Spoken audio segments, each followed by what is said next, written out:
गांव के एक पुराने मकान में अली अपनी बीमार माँ के साथ रहता था।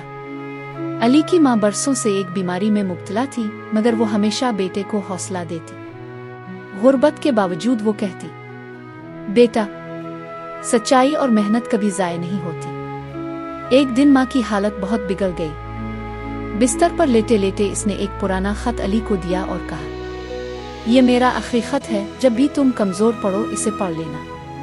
माँ के इंतकाल के बाद अली बिल्कुल टूट गया। गांव वाले भी उसके साथ ना खड़े हुए। एक रात वो कमरे में बैठा खत खोलता है। खत में लिखा था, अली, अगर दुनिया तुम्हें तोड़ दे तो याद रखना तुम्हारी माँ ने कभी हार नहीं मानी, तुम भी मत मानना।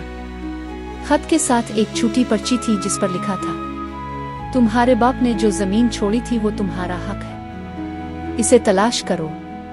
अली अगले दिन गांव के पुराने कागजात देखने गया।